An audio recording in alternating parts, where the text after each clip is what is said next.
Hello, hello, hello, and welcome to episode 195 of the Mo Money Podcast. I'm your host, Jessica Morehouse, and I'm back for a second episode this week, and I'm so excited to share this interview with you. So I first met Devon Fiddler, who was the guest on this episode, back in the fall. She was on a panel discussion at the QuickBooks Connect conference, and I just found her so inspiring. Not only is she a young female entrepreneur, but she is also a young female Aboriginal entrepreneur. And I want to make sure that the people that I have on my show come from a diverse range of backgrounds, because they have, everyone has a different story, a different experience. And I think, we can all learn so much from people in different situations. And Devon is that person that I'm so excited to have on the show, because she has an amazing story.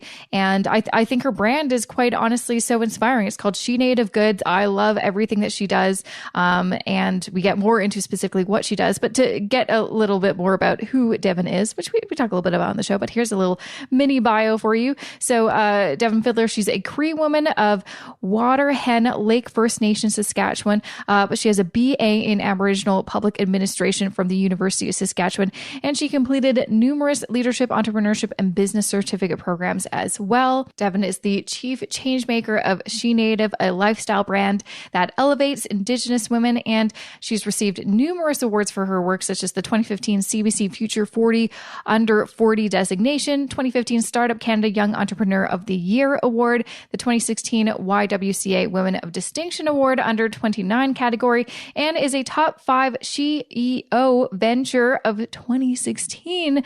So I can't wait to share this interview with her right now. But before I do, just a few words about this episode's sponsor. This episode of the Mo Money Podcast is sponsored by the Scotia Momentum Visa Infinite Card. What kind of cashback are you getting with your credit cards? Not sure? Let's review and see if you could be earning more. The Scotia Momentum Visa Infinite Card is offering new cardholders 10% cashback on everyday purchases for the first 3 months, up to $2,000 in total purchases, plus the annual fee waived for the first year. That's a value of up to $299 in your first year. After the first 3 months, you'll earn 4% cashback on gas and groceries, 2% cashback on drugstore purchases and recurring bill payments, and 1% cashback on everything else you spend on your card. This is why this card received Money Sense's Best Cashback Card with Fees award for 2 years in a row. Want to learn more about the Scotia Momentum Visa Infinite Card and this limited time offer? This offer expires April 30th, 2019. Just visit jessicamorehouse.com/Scotia or visit the show notes for this episode. Once again, that's jessicamorehouse.com/Scotia or check out the show notes for this episode. Welcome, Devon, to the show. I'm so excited to have you. I really, really enjoyed your kind of panel discussion you did at the QuickBooks Connect conference. So I nabbed you right away after. I'm like, I want you on my show. So thanks so much for agreeing to be on my show. For sure. I'm really happy to be on your show as well. This is really exciting to be able to bring the voice of a female Indigenous entrepreneur. Yeah, and I could just be out of the loop, but I feel like there aren't many of you out there in the world right now. Yeah, I think there's quite a few of us, but you have to look extra hard to find them. Yeah. And you kind of have to know somebody to kind of connect to the next person. And so we are a growing population of female Indigenous entrepreneurs, and there's a lot more up and coming and aspiring entrepreneurs coming out, I think. Amazing. Why do you think that is, that it's becoming more popular, or more people in your community are becoming entrepreneurs? I think because we are seeing more role models, and once we see one person doing it, then we get inspired and we build off of that. Mm-hmm. So, and we connect as a community. Mm-hmm. So the Native Women's Association of Canada has a conference every year called the Aboriginal Women's Business Entrepreneurship Network. Yeah. Something like that. Yeah. And so every year, they bring together about 50 to 100 female Indigenous entrepreneurs. And it's a really great place to like feel connected and be able to connect to other women who are going through a lot of the same issues. So there's a big difference too between what an Indigenous woman faces on a regular basis compared to a non-Indigenous person, I guess, or a non-Indigenous woman. So we have very unique challenges that a lot of people don't understand or cannot relate to.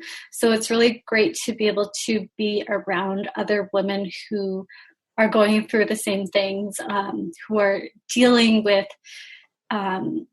deep social issues and they understand it. So you don't even have to explain it. So you just get it. They get you. So what are some of those struggles? Because obviously I'm not Indigenous. So the only kind of, I feel like, struggles that I've faced in my life is just being a woman. So on top of that, you know, being Indigenous, what are some of those kind of specific and, you know, struggles that, you know, people like me probably may have never encountered or may just not know and not be aware of? Yeah. So there's many issues that we face. So anything from having experienced sexual or physical abuse as a child or in teenage years, it's so common that a lot of the women that I talk to have experienced some form of sexual or physical abuse. Right. And it's just pretty sad to see how common it actually is within the Indigenous community. It's almost like I don't know anybody who in my circle who hasn't experienced some form. It's pretty crazy how it's like an epidemic almost. Also, the missing and murdered Indigenous women in Canada. So it seems like somebody, like I've known somebody or I'm connected to somebody who knows somebody that has gone missing. Wow. And it's just, we're kind of like, it feels like the Indigenous community is almost related in a way, where when we hear of somebody going missing or murdered, somehow we're able to like connect to that person because we know somebody, we know the family of that person or they are a direct family member. So actually a couple of years ago, my uncle's girlfriend had passed away. And it was a situation where I think it wasn't really taken seriously, the way that she passed and the way things rolled out, like it wasn't investigated properly. And I don't know. I don't really know what happened there, but it happens a lot. Also, so I've experienced family violence and I've experienced childhood traumas as well. And so all of those are just so common in the Indigenous community. And so even recently, not too long after I started my business, my dad was incarcerated for a charge that we don't know if he's even guilty for it or not, because he's an alcoholic and he doesn't know what happened. So, you know, things like that happen all the time. And it seems like we all know somebody who's been incarcerated or is affected by all the social problems and social issues that are out there in our communities. And so I want to be able to provide a platform of inspiration for Indigenous women to be able to go out and find their own way and take control of their lives so that their past doesn't affect them or doesn't define who they are. And that's my goal. So to be able to break through these barriers and all of the issues that are out there, because everybody's facing some sort of issue. I don't know, some are worse, but I want to be able to show women that we can break through those issues and through those barriers and break the cycle. Yeah, that sounds like, just like hearing that list that I'm like, that's incredible for, to experience one, if not more than one of those, experiences or struggles, and to then find the motivation and the, inspiration to be like, no, I'm not going to let that define me or my future. That sounds like, so what sparked you to, instead of, because I feel like, in my family, there's definitely, there's definitely some past, there's been some abuse, not my direct family, but, my, some other family members. And so I'm familiar with it, not directly affected by it, but I still know how it can impact a life, and you can make a choice whether, is this going to break me or is this going to make me stronger and I'm going to move past it? So what was it for you that helped you be like, no, I'm going to use this negative and turn it into a positive and help other people find more positivity and life and, their future? I think for me, it wasn't just one aha moment. It was more of like a series of things that happened in my life that I just like, no, I don't want this for my life. This is not going to define me. So before my previous relationship with my spouse now, I've been in bad relationships where I was involved with a guy who was in a gang, and it was like, who would have thought that I would be involved in that sort of relationship? And it got kind of physically abusive for a bit and mentally abusive. So I was in bad relationships, and I decided, okay, no, this isn't the life that I want. This isn't what I decided to do. So I slowly created a strategy for myself to get out of it. And I started to surround myself with other people. So I was in university at the time, and I was probably almost going to be failing out of university because I was so affected by this person in my life at the time. And then I've decided, okay, no, he's gone to jail. So he went to jail. And I decided it's time to move on. I need to find a new circle of friends. And I completely changed my circle.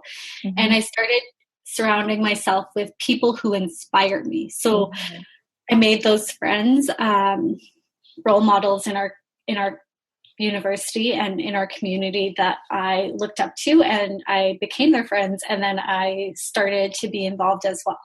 So I became involved in the Indigenous Students Council at the university. And from there, things kind of just slowly started changing. My mindset and my whole inner circle was different. And just from there, like I kind of started building my professional profile, I guess. Yeah. And I got my first job as a business development officer. I did that for 3 years. And then I did some community work for my First Nation for about 6 months. And then I just decided I want to get into entrepreneurship because my job was helping entrepreneurs. So that's kind of what drove me in that direction. Yeah. Because I had a political science degree, political studies. Halfway through, I learned that I don't even like politics. Yeah. I think that's like everyone I've ever talked to about their degree, and it has nothing to do with what they currently do. Yeah, for sure. Some of it was a little bit helpful. I learned a lot about the social issues within our communities because there was a lot of Indigenous courses that we took, Indigenous knowledge, Native studies. I took a couple of commerce classes, economics. Those were kind of all helpful in shaping what I do now. I learned a little bit about civil politics, federal politics and provincial, but it wasn't really what I was interested in. And because I was halfway through and my education was already being paid for, I thought I have to just finish this degree and move on. Yeah.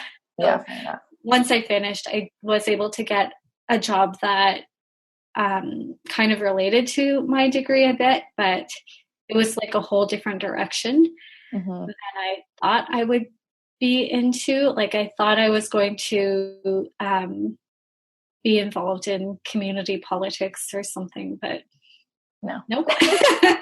Yeah.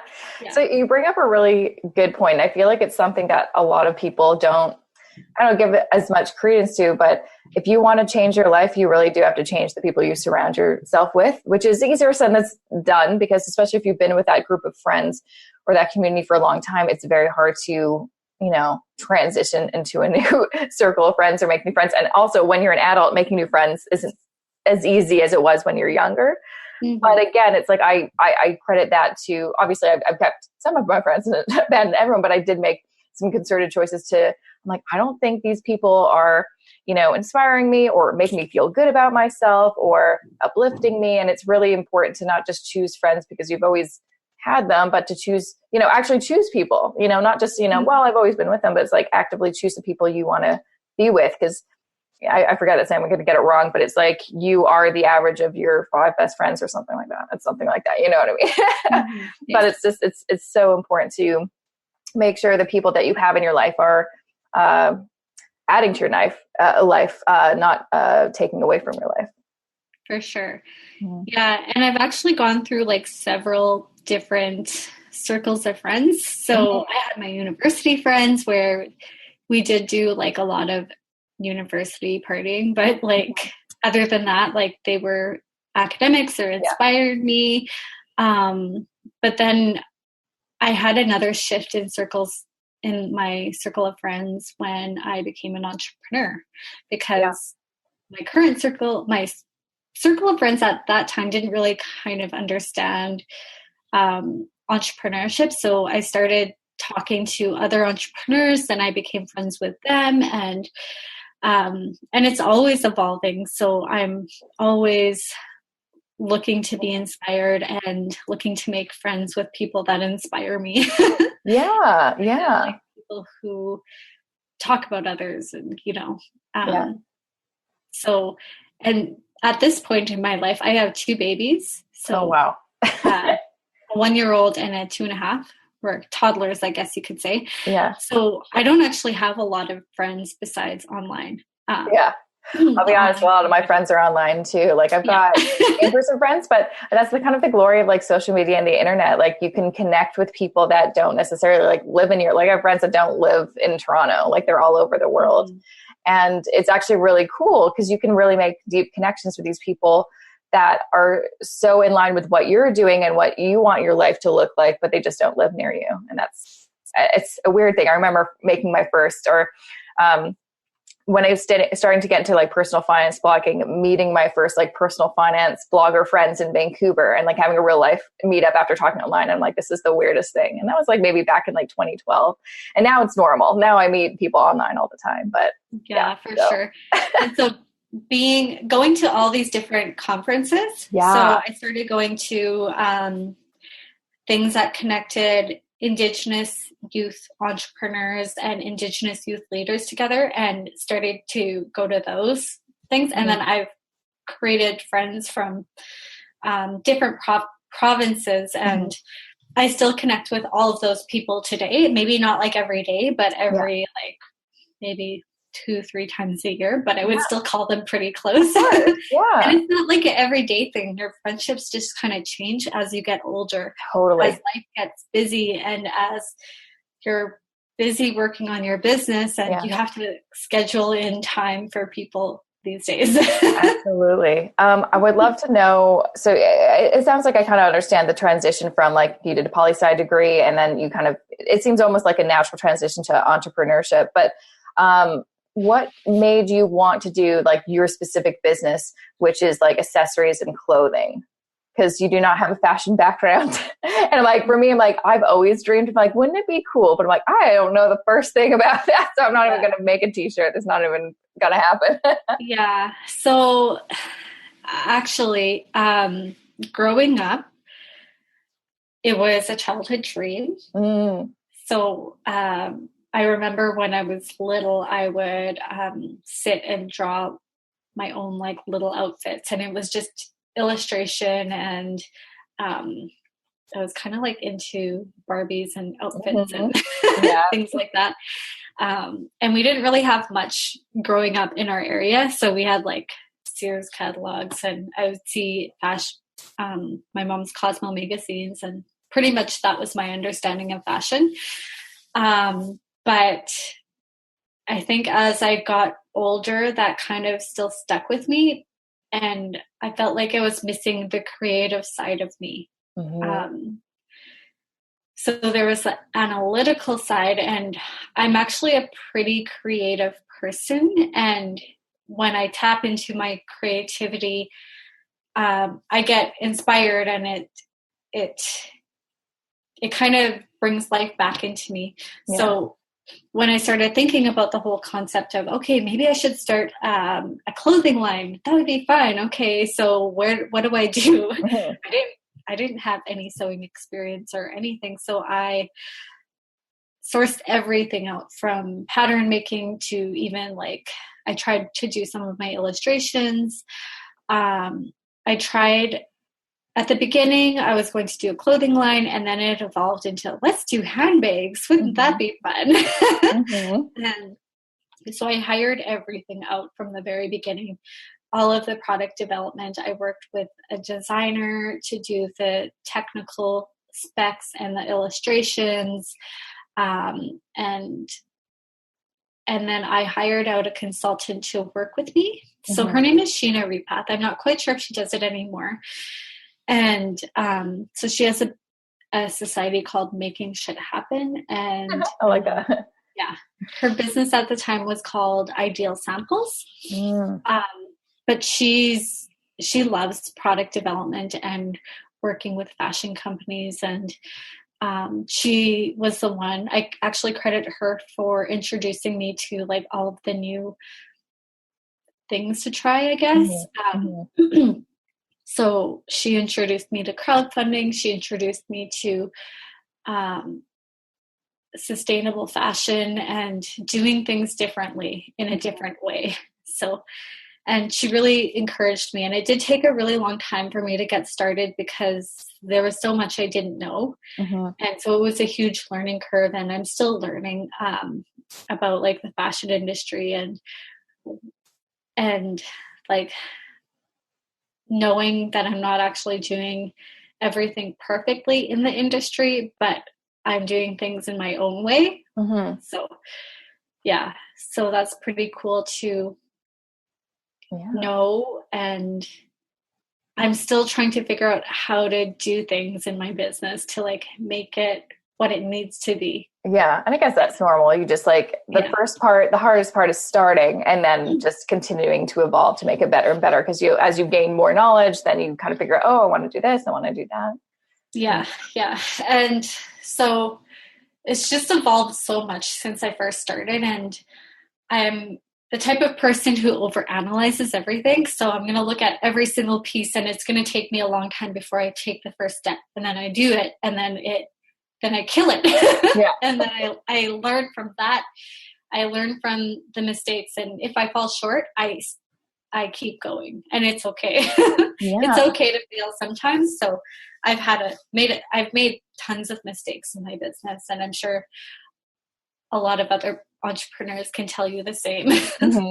Absolutely. So what is your kind of bigger vision? Because you didn't just create, a handbag line with some t-shirts. You have a vision. You have like kind of a bigger message that you want with your brand. So what is that?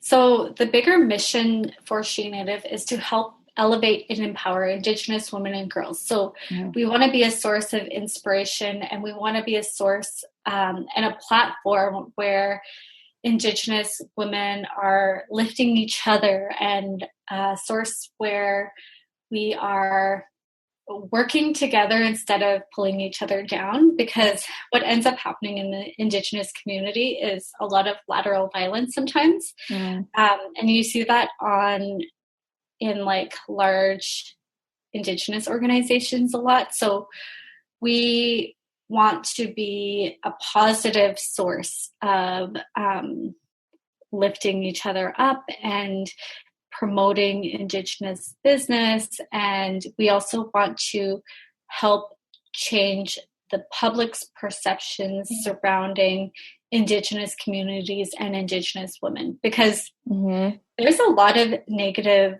stories and negative stereotypes of Indigenous people all over the media. So why not be a positive story for the media? So that's kind of my big vision, my big goal. And sometimes I don't even know if I'm reaching the big vision or goal. I think you are, because it's like, I heard about you, and, you know, I did a search on you before this episode, and there's a lot of great like information about you and what you're doing. So I think you're making an impact. Awesome. So and we want to be able to provide jobs specifically for Indigenous women. And so whether that's creative jobs, working in our design and production, or retail. We've done that over the years, because we've pretty much been operating on pop-up shops, online, community events, and so we're mostly known in Saskatoon and Saskatchewan, but we do have, we're kind of known, I guess, across Canada. Exactly. Especially online, with your online presence. For sure. So that's what you're doing now. What do you what's your kind of vision for the future? Is it just getting kind of more awareness about your brand throughout Canada? Yeah. So I'm really trying to kind of figure out how we're going to grow and stay a sustainable brand. So there's so much different ways that we can go about growing still. And we're kind of in a phase where we're assessing where we are now and where we want to go. So we're kind of in this whole strategic planning phase at the moment. And so like we've thought about franchising, but okay, before we franchise, we're going to need to have like a sustainable retail space. So we've thought about outsourcing again the manufacturing, because we did start it in-house, but we actually need a lot more equipment in order to and work on our systems and our processes. So the whole manufacturing process, because we cut all of our leathers by hand still. Wow. We don't have the machinery to be able to cut large pieces at a time. We're literally cutting every single piece. And so we also want to be able to make sure that our product is of quality. And that's a little bit tough to do in our current design space and studio, because we are lacking a lot of the equipment to be able to do that and everything. So precision with handbags is so important, and it's so hard to do, because one little stitch can ruin everything. It can ruin a whole product. So it's definitely like, I can see like how difficult it can be to not only just like have the business you currently have, but then figure out how do we scale this, and is it realistic? Because right now what you're basically offering, which is amazing, is like, you know, premium handmade leather goods, which, you know, are amazing, but then to scale up, obviously you can't continue to do that. So you need to kind of figure out, what do we do next? So like, I think my vision was great to have like my own production facility, but I think what we're best at is creating product, the creative side of things. So And that's always like the most important thing. It's like, if you don't have a good product, then the rest doesn't matter. Yeah. So I think we need to focus more on the design and the product development side of things, and then have a manufacturer that can create or make our products on a larger scale. So. Absolutely. So how long have you been doing this as your main thing? Since 2014. Oh, wow. So it's been a while. You got kind of like that 5-year mark now. So knowing what you know now, what would you kind of tell yourself? Like, is there any advice or tips you would give your younger self if you could go back? I think I would say keep your job until you start making money. Because like, I think the first couple of years were kind of hard because I wasn't able to pay myself what I was making before. Right. So I think I would say do a better transition into it, and don't risk your family life to, But how do you do that? Because it's like building my family. Yeah. That's the tricky thing I find when I do talk to entrepreneurs. It's when you're putting all of your like energy and focus into growing your business, it's your kind of social life and your family life kind of goes to the wayside a little bit because you only have so much energy and time. How do you find that you found a better balance now? But how do you find that kind of balance? Well, the first year, actually, I spent a lot of time on my computer just researching and trying to figure things out. And at the time, it was just Chad and me, so me and my spouse. And so he's been with me through this from the very beginning. And it was a little bit tough, like from going to having a consistent income to no income at all, and like paying myself when I can and relying on him. And I think like that kind of sparked a little bit of challenges within our relationship too. Right. But we decided, okay, we need to start a family. It's time. It doesn't matter if I'm in the middle of I've just recently started a business. Let's just do this. And we did it. And somehow we've always made it work. But through those years too, I've also had my time is very limited. So I've had to set stronger boundaries with people. I've had to plan my days a little bit better. And sometimes I still don't plan my days all that well. And sometimes you can't. Sometimes a kid gets sick and you have to be home for 3 days and there's nothing you could do about it, because usually it's the mother who is the one that ends up taking most of the childcare responsibilities. And I don't know, like, some women are lucky to be able to have a spouse who can do a little bit more, but when you have a spouse who's working full time and doing physical labor, it's not realistic. So it's like, have a plan, but be flexible, because that plan may just go out the window. I have the beauty about all of this is that I do have that freedom to change my plans if I want to. So there's nobody holding me back, besides my spouse, I guess, and my kids, to say that I cannot, that I have to be in the office, or that I have to be at the store, or,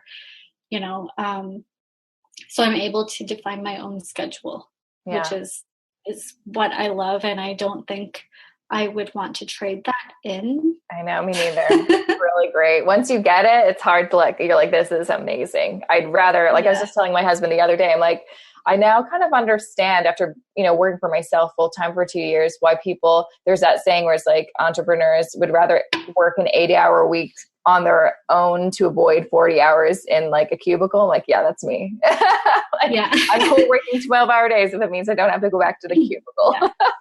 And I was like that. So I was working 12-hour days and staying up till 3 a.m. to work on my business planner, to work on launching a website and just things like that I would work on. But now that I have babies, I am limited to the time that they're in daycare. Yeah. Does that make you more efficient with your time, do you find? Sometimes yes, and sometimes no. Sometimes it's like, oh my God, I only have a couple hours to get this done. And because I'm not going to be able to do it at night, I'll try. Sometimes I try to do it, but it doesn't really work because they need me at night. I'm still nursing, and I've also made the decision to keep my weekends as family time, to keep our family life in balance. So that was a source of like my relationship stuff too. I wasn't giving enough time to my spouse and my family on the weekends. So I had to make that decision. Okay, my weekends are for family only. I'm sorry, I'm not doing anything on the weekends, and everything else can wait till Monday. Yeah, so exactly. Going back to that boundaries, right? Yeah, it's like boundaries are so important, and being able to really just say yes and say no when you need to, which is, again, so easy in theory, but hard to actually implement. But it's crucial to have that balance and not drive yourself crazy as an entrepreneur. Absolutely. Yeah, for sure. And so I've made peace with like, not, if something doesn't get done, then it doesn't get done. And I've made peace with, okay, it might take a little bit longer, but I have a family to think about. I have 2 babies to think about. And so family comes first. Absolutely. Well, thank you so much for taking the time to chat with me. For sure. Before I let you go, for young women listening, or just women listening in general, what would you like to share with them to kind of leave them off with just a little bit of like inspiration, that, something that maybe helped you kind of get to where you are today? Well, there's like a lot of things that I could say. I know. We could talk for another hour, but I won't do that to you. So balance is really important. So setting your boundaries and knowing what's the most important to you in your life, and what are the goals that you want to achieve. So knowing what your vision is, and then knowing how you're going to get there. So break out all of the steps that to be able to start working towards your goal, and be at peace with like knowing it's not going to be tomorrow, or knowing it might not happen within a year, but be patient with yourself. I think for too long I was impatient with myself at the speed of the way things were going. So I've started to be at more peace with where I am, and being grateful for how far I have come. Yeah. Especially with balancing a relationship and family life, and set your priorities. So what are your priorities? For me, it's family, and business comes next. Yeah. No, I think that's so crucial, because you can get very confused and lose direction very easily when you work for yourself. You're like, why am I even doing this? So it's like, if you always have those priorities in mind, but like, remember, I'm doing this so I can provide a better life for my family. And then next is for me to have, self-fulfillment, and then next and this and that. I always do that. Otherwise I would be like, why am I doing this? Should I just get a job again? I forget. It's always good to have clarity with those priorities. Yeah, for sure. So where can people find more information about you and SheNative? So you can find my website at www.shenative.com. I'm also on Facebook at SheNative, and I'm on Instagram and Twitter, SheNative Goods. And I am going to be launching a new website soon, a personal website. So it's Devon Fiddler. I don't think we have the domain yet. So coming soon. To find it soon. We should have it up on my website, on the SheNative website, probably within the next month. Awesome. Well, look out for that. Thank you so much for taking the time to chat with me. It was a pleasure. And that was episode 195 with Devon Fiddler. You can learn more about her on Instagram and Twitter, but just go to SheNative.com or follow SheNative Goods on Instagram or Twitter for more information and to buy some of her amazing bags and tops. I'm a big fan. Big fan over here. Obviously, that's why I kind of went straight at her after her panel. We're like, will you please be on my show? So if you want to learn more about what we talked about and just some, I'll put some links so you can easily click, to learn more about Devon and SheNative Goods. Go to the show notes, jessicamorehouse.com/195 for all of that. Don't go away. Just want to share a few things with you. Just first, got a few words I need to share about this episode's wonderful sponsor. This episode of the Mo Money Podcast is sponsored by the Scotia Momentum Visa Infinite Card. Looking for your award-winning cashback card? The Scotia Momentum Visa Infinite Card might be just what you're looking for. For a limited time, you'll earn 10% cash back on everyday purchases in the first 3 months, up to $2,000 in total purchases. Plus, the annual fee will be waived for the first year. That's a value of up to $299. This offer expires April 30th. But wait, there is more, with great benefits like access to hotel room upgrades, best available rates, VIP guest status, and late checkout at over 900 luxury hotels around the world. Or gain access to the exclusive Visa Infinite Dining Series, which includes dining events with once-in-a-lifetime chef collaborations at the country's most highly anticipated new restaurants.